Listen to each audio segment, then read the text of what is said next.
Good morning, YouTube.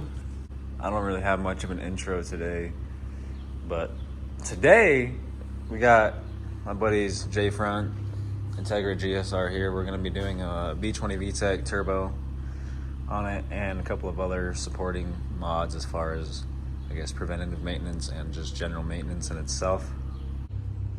The motor is a JDM B20B, made it up with a B18 B1 LS transmission, B16 ported and polished cylinder head, GSR cams, AEM cam gears, and the blue Gates RPM timing belt. And it also has the Civic Type R B16 intake manifold as well. So I'm gonna be bolting that up in this GSR today, along with installing a new power steering rack and the power steering pump as well. I'll kind of go over that a little bit more when all the parts are here. I'm still waiting for them to show up. So yeah, I'm gonna get this thing pulled in real quick and we're gonna hop right into this. We've got so much work to do.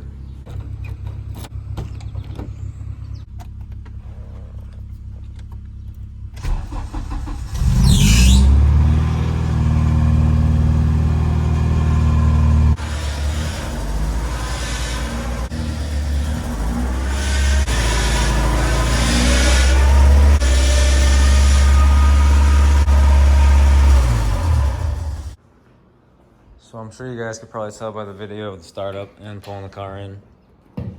God damn.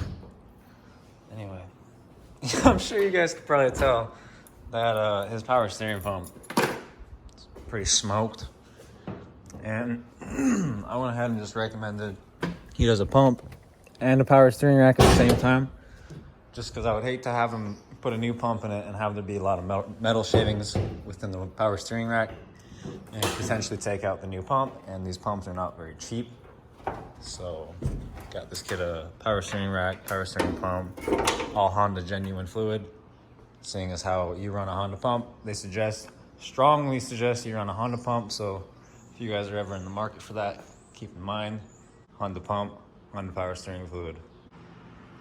Get a little bit of a thumbnail action right there. Just got the call saying that this dude's rack and pump showed up. I'm gonna head out and pick those up and come back, and we'll pick back up when I get here. Made it back with the power steering rack and the power steering pump. Apparently there's this filter, this inline filter that you're supposed to put in there. And if you don't put it in there, apparently it voids the warranty on the pump and the rack. So if you guys ever do that, definitely make sure you put that filter in. It's probably the same idea as like what I was gonna do and just flush the system out. It probably just helps if there is any leftover metal within the pump and the rack or the lines. So definitely make sure you guys do that. I'm gonna start by jacking the front end of the car up and getting these wheels off.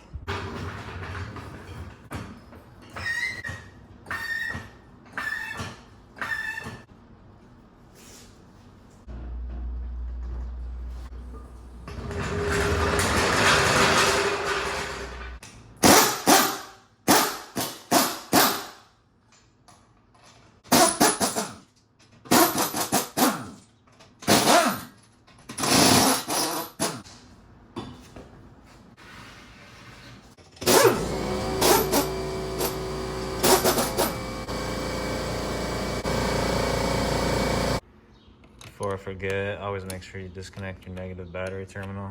Just kind of standard procedure when you're doing a swap or really anything. I'm gonna remove the strut bar now.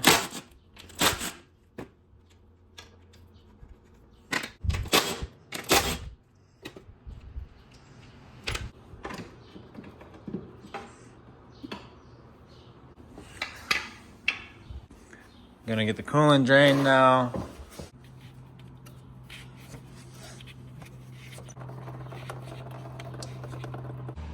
Also helps when you drain the coolant to pop the radiator cap off. Creates a suction if you have the cap on.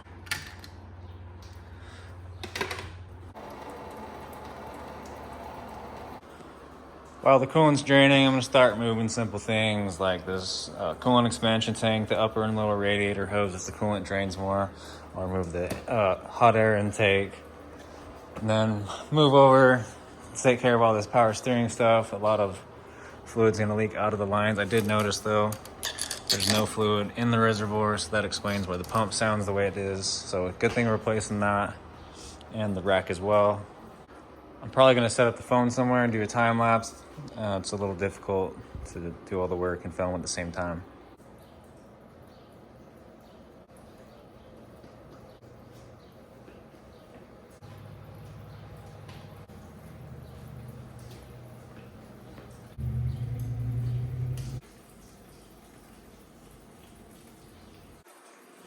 I'm gonna have to get him a new upper radiator hose. This hose is pretty loose fitting. Even with the clamp on, I was still able to twist it like that. So, just gonna get him a new hose to ensure that this hose never pops off.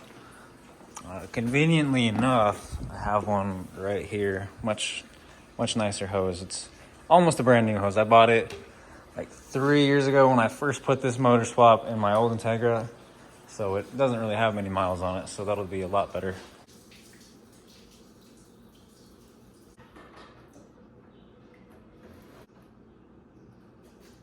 This is one of the first Hondas I've seen in a really long time that actually still has all the AC lines. AC compressor, all the lines are intact. It's kind of impressive, honestly. Not bad. All right, so at this point, I'm gonna crack the clutch slave cylinder open. A lot of people, what they'll do is they'll just disconnect the slave from the transmission. There's two 12mm bolts down here. Right there, they'll disconnect it there, and then any brackets that are holding it on, they'll disconnect as well. Then they'll just hang the slave out of the way. I've done that before personally. It's just kind of nice for when, if you are finishing up these swaps by yourself and it's time to bleed the clutch, having someone there is not always an option. So keeping the system completely full of brake fluid or clutch fluid is kind of helpful. But in this case, since we're doing all fresh fluids, what I'm going to do is I'm going to crack the line, and we're going to actually, when we go to put the swap back in the car, we're going to flush the whole clutch fluid system, just so everything's fresh, everything's a Honda genuine fluid as well.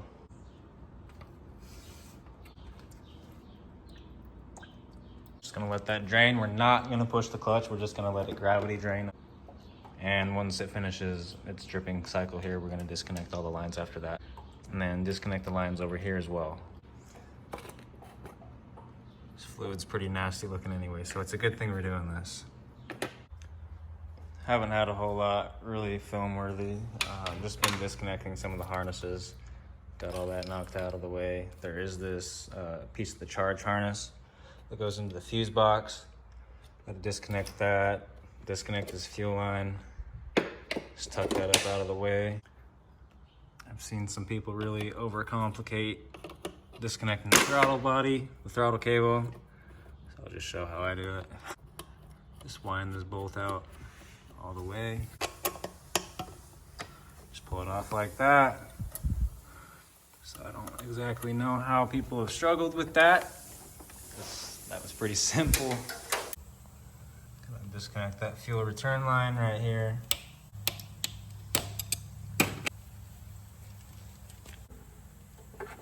Right there should be good enough.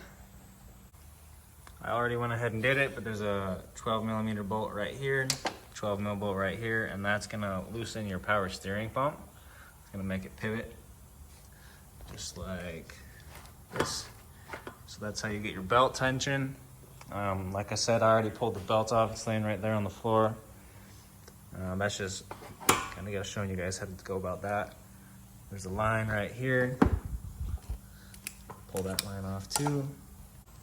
You guys are going to want to make sure you have a drain pan underneath you, because it's going to drain some fluid.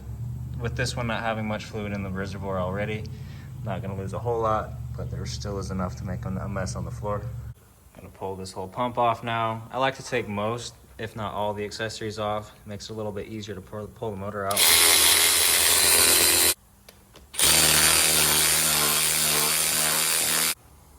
Got the AC compressor off. I noticed this car still has the factory torque mounts, which bolt from this bracket right here over to the chassis. Just like a little rubber polyurethane bushing. See if I can show you. That guy right there. Right there. And there is one on the other side as well, which is pretty cool to see that. Looks like it's missing a bolt, but looks like it's missing 2 bolts. yeah, it's still kind of cool to see that. You don't really see that very often nowadays anyway. But it looks like on this side it's just 14 millimeters holding it on to the block, and then two 14s coming up top from the bottom of the mount into the chassis. So I'm gonna finish that up and knock that out real quick.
Got a little ahead of ourselves there, buddy.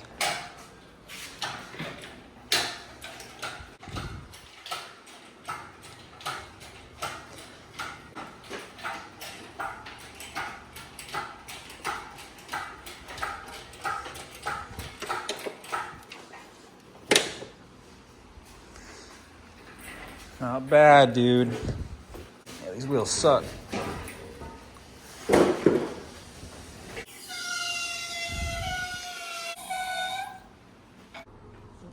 Alright, so based on that last video, it's pretty evident that I didn't film a whole lot. My buddy showed up, he and I started talking, and yeah, it's kind of hard to film stuff like this because I don't exactly know what to show and what not to show. It could just be a whole bunch of filler content in like a 45-minute video, just pulling the motor out and taking bolts off, so that wouldn't be exactly the most entertaining video. But yeah, anyway, motor's out, sitting right here on the floor. It's already sold to my buddy who came over, actually. But at this point, I'm ready to go ahead and take that rear T-bracket motor mount off and start pulling out this steering rack. And we're just gonna go from there. I'll start filming that a little bit more. This car is really filthy. There's a lot of oil leaks on that old swap, but this swap's gonna be a lot better for him. I'm gonna see if he's interested in, I don't know, pressure washing this engine bay, or at least somewhat cleaning the engine bay, just to make it look a little bit nicer for him when the new swap's in there. Before I crack the jam nuts loose on the inner tie rod on the steering rack, what I'm gonna do is I'm gonna put these knuckles back on and bolt them up to the upper camber kits on both sides, and I'm gonna verify that the steering wheel is straight. Reason being is because behind the steering wheel there's a clock spring, right? And if you don't have the steering wheel straight, or if the steering wheel turns while you're doing the steering rack, when you go to install I guess it would be the steering linkage. I'm not entirely sure what it's called. It's the piece that comes down from the steering shaft into the steering rack. If the wheel is turned out 360 degrees from straight, what's gonna happen is you're gonna turn that wheel and it's gonna break that clock spring inside of the car. And that'll throw an airbag light, your horn won't work, your cruise control won't work, and there's other codes that it'll throw too. I just can't think off the top of my head what these cars would throw, but at least in my experience with Toyotas, that's what it will do. So we're gonna treat this as if we're at Toyota, set that steering wheel straight, lock it, and all right, so this car shouldn't have a clock spring in it, seeing as how it has a graded wheel. It's still good to keep in good practice with that idea though. But this is straight and this is tight. It's not tight, it's snug. I'm still gonna be rolling the car around, and I just wanna be able to roll it and put the forks back on the suspension to keep it a rollable chassis. And this side is snug, not tight as well. I'm just gonna put the rack in it, probably throw the swap in tonight, and then roll it outside into the driveway up until I get the rest of my parts to finish it up. So I'm gonna take this cotter pin out right here. Just gonna bend that out. Like I said in my last video, Always put new cotter pins in. This thing looks like it has seen some shit for sure. So before you take this 17 off and loosen up this outer tie rod, same goes for the other side. What we're gonna wanna do is we're gonna wanna get our wrench out here on the outer tie rod onto this jam nut, and we're gonna wanna loosen that jam nut because it's a lot harder to remove it and remove this outer tie rod and swap it over to the other rack when it's out of the car, so there's nothing holding it at that point. Got that jam nut loosened off camera. I'm gonna wind this back up just so it's touching this outer tie rod right here. Reason being is because when I take this outer tie rod off, it's gonna spin off, and I'll show you that in a different clip. But when I have both steering racks right next to each other, I'm gonna count the threads from the back side of the jam nut all the way over here to where the threads stop. Then I'm gonna set that jam nut in about the same, in the closest to the same position on the new steering rack. So then that'll kind of somewhat straighten the alignment the best I can, just so it's good enough for me to get it to the alignment rack. Said this in a different video before when I did the 5-lug. Just thread this back on a couple of turns. Then you're gonna wanna take a hammer and you're gonna strike right here, because right now, this outer tie rod is stuck. It's a tapered fitting into this this knuckle, right? So the fitting comes down like that, kind of like that, if that makes sense. So it's kind of like a press-in fitting, just almost like a press-in fitting. I'm gonna steer this wheel out a little bit like that, so I have a little bit better room to strike this, so I'm not smashing the dust shield or hitting the fender, which I have done a couple times on my personal cars, so.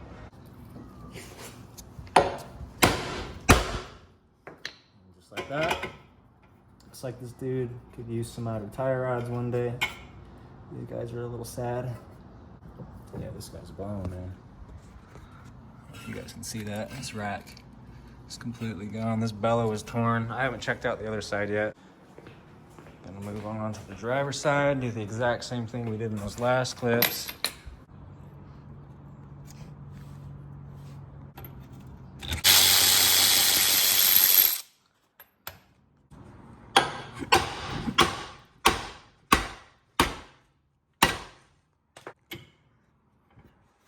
Before I take this one out, I'm gonna straighten up that wheel again.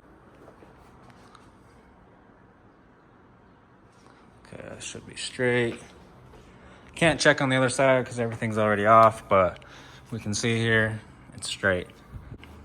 So before I finish up with the rack, I called the owner and talked to him a little bit, and he's aware that the 4-to-2-to-1 Type R header, or it looks like it's just 4-to-1 actually, but he's aware that it's welded to the actual exhaust itself, so I informed him I'm gonna have to cut it off about right there.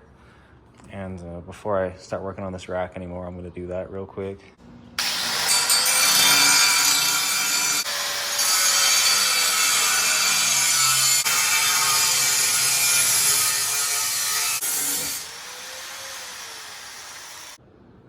Not a bad cut, all things considered.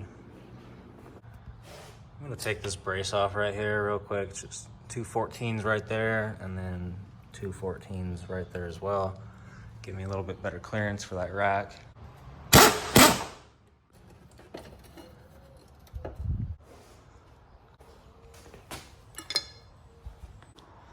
At this point, you're gonna wanna slide a tray or something underneath right here. So I'm gonna disconnect these 2 lines, feed line and return line for the power steering rack.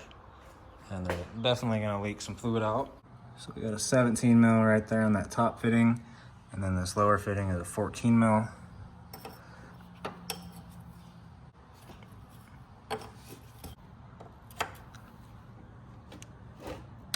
Oh, there it is. Got those 2 fittings off and tucked up out of the way. At this point, my phone died in the middle of that last clip. I'll try to do a little bit of a better explanation putting the new rack back in it, but pretty simple. Rack's out. Kind of gotta, when the rack's in there, it goes through right there, right there. And when you pull it out, you gotta pull like the one side, like push the whole rack through that side, angle it out, and then force it back out this way. It would be a little bit easier as well if you take the outer tie rods off, but it's still manageable. I don't have a reason for not taking them off, I just didn't do it. But like I said, as soon as I throw that new rack in there, I'll make a little bit better explanation of how to do it. you're gonna wanna set up both racks right up in front of each other like this.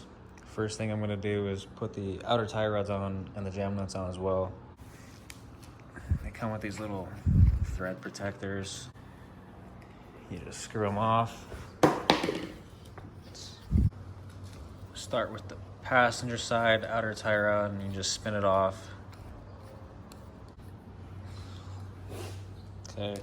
Keep in mind, these outer tie rods are side specific. If you put them on the wrong ways, they'll hit other suspension components. I've seen someone at work do that before. Had to redo the whole alignment, take the outer tie rods off and restart the whole process. So keep that in mind. At least pay attention. So to get a rough, I guess, judgment of where you want to put your jam nut on the new inner tie rod, you're gonna take a pocket screwdriver and just count the threads. So 1, 2, 3, 4, 9, 10. So we're gonna count 10 threads from here, and we're gonna wind that jam nut on till about that point, just to kind of get a rough estimate of where the alignment should be somewhat straight.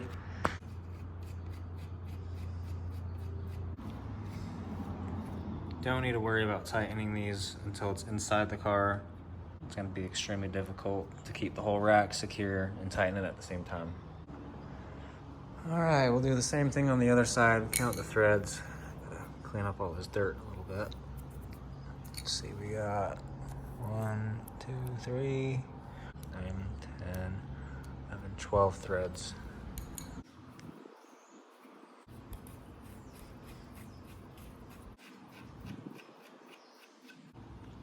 Got that jam nut wound in to about 12 threads roughly. Same as the other side. Put your outer tie rod on. Take this tag off. Throw all this stuff in the box. There is a core on these steering racks as well. They refund you a little bit of money for a core charge, so keep that in mind too. Take this boot off. It's just a collar in there that it snaps onto around this lip. The boot, if you're wondering, it's gonna be hard to see, but the boot is the shape of that entrance right there. And this is just to help reduce wind noise within the cabin when you're driving the car.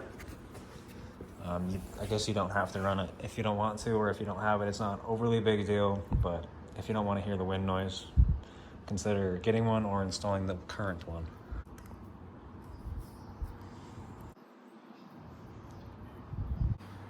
The next thing I prefer to do is put some vice grips on the end of the shaft and just steer it. The idea behind that is just to make sure that it's perfectly straight, right? You don't want it too far out one way or too far out the other way. You want it to be completely straight, or as close as you can get it to being straight. And to me, it looks like the bellow is a little bit more tight on this side as opposed to this side. So in doing this, it's gonna help me, like I said, make sure it's 100% straight. So we're gonna go half a turn, 1 turn, 1.5. So we're gonna say about 1.5 turns. So we're gonna go back, half a turn, 1 turn, 1.5. Straighten this up a little bit. It's kind of falling on me. Okay, we're gonna go half a turn, 1 turn, half turn. Okay, so the rack was completely straight. About right there is straight. Just looked a little wonky. It's better to check than to have it up inside the car. It's a little bit more difficult fighting it when it's in the car. At this point, we've reached the fun part, and that's installing the rack. So I really wish I had someone here to help me film this, but it is what it is. Like I said, it goes in at an angle. I'm gonna tuck this side in first. Sorry about the camera angles, it's a little heavy.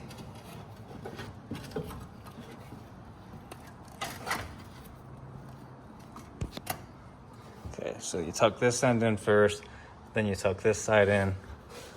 And just gonna kind of straighten it up, push it through, something like that. Okay, just like that. All right, the rack is mostly in it at this point. So what I'm gonna do next, I'm gonna put the 2 I think there's 17 mils. Yeah, the two 17 mils into the subframe, and then the band with the two 14s right here. These are the two 17s. This is the band and the 14s. So this is a rubber band that just goes around the rack like this. I like to put the crease, the opening, on this side. So you're gonna line that up with that. I'm gonna throw these 17s in real quick.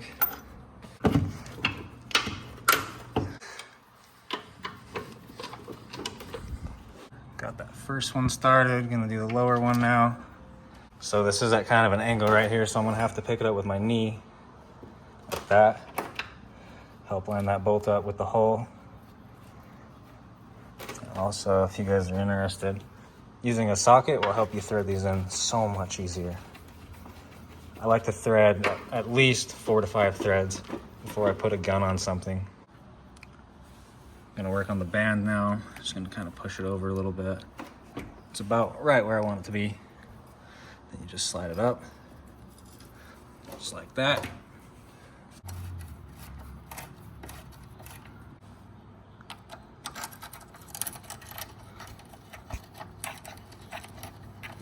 All right, I got the 14s with the band on, and then the primary bolts on as well, 17 mils.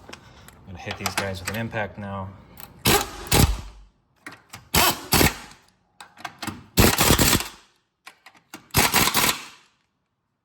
Do the same thing over here.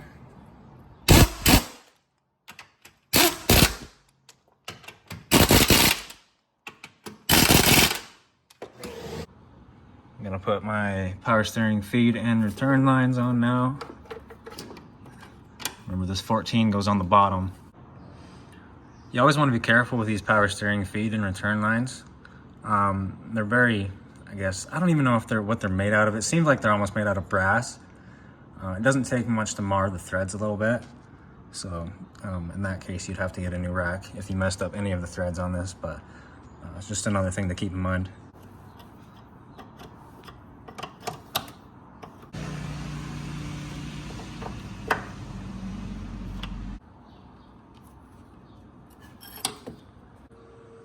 All right, as of right now, everything in the engine bay as far as the power steering rack goes is good. 14 feed line is tight. My 17 return line is tight. Could be the other way around. I'm not entirely sure how the system works. My 14s with the band are tight, and the primary 17 mils are tight as well. Now I'm gonna hop inside the cabin, tighten up that steering shaft. So I'm gonna try to show you guys the best I can. You can see right there, got the steering shaft from the rack poking out. There's a 10 mil that goes through right here, and then there's a 10 mil that goes through right there. This side down here bolts into the shaft. This side just kind of for adjustment purposes. So we're gonna slide this shaft up and try to slide it onto the rack. Very hard to film, but I slid that steering shaft on, and you can probably see that red paint pen mark that I made right there on the upper part of the shaft. I marked that before I took the whole thing apart, just to kind of give me an indication of how far I need to slide the shaft back onto the rack. So that is good. And then I made a paint pen mark right here as well, indicating that the steering shaft is straight. So that's good as well. So at this point, I'm gonna put the 10 mil in down there, and then put the 10 mil in through right there.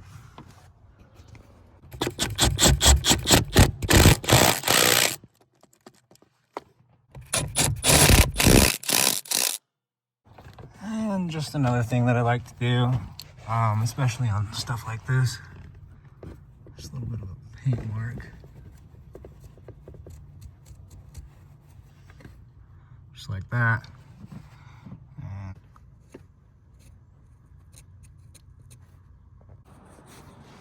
I'm gonna put that brace back on now. Just gotta zip those 14s back down. I'm gonna throw this rear T-bracket mounts in real quick, and then finish buttoning up the outer tie rods to the knuckles, put the rest of this lower suspension together, and then roll this out. I had authorization to go ahead and pressure wash and degrease this engine bay, so I'm not gonna go crazy on it, just try to clean it up a little bit for them.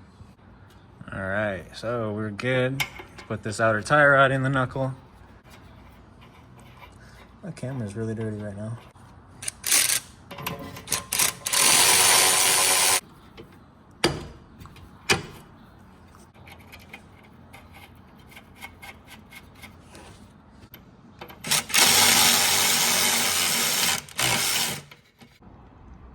I won't be taking the outer tie rods off for any other reason, so I'm going to tighten those bolts up real quick.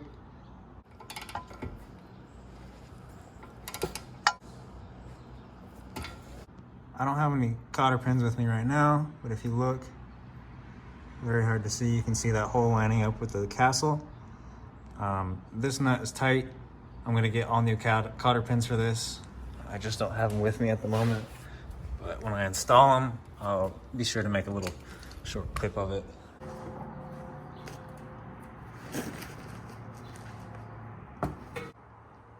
Well, I got the rack installed, got the outer tie rods tightened up. I'm pretty sure I showed that in the last clip. What else did I do? I put the left and right suspension forks on, put the wheels on, torqued the wheels, and rolled it outside. Sprayed the engine bay with some degreaser, and just shot it with a little bit of pressure washer a minute ago, so should be a little bit cleaner to work on tomorrow, I'm hoping. I was gonna spray it with my degreaser and let it sit overnight, but I decided I didn't really want to spray it tomorrow and have it dripping on me all day. But yeah, this is how it sits right now. Got that 1320 rear mount installed, rack's all tight, everything's looking good. Pretty happy with the progress today. But probably just gonna end the video off here.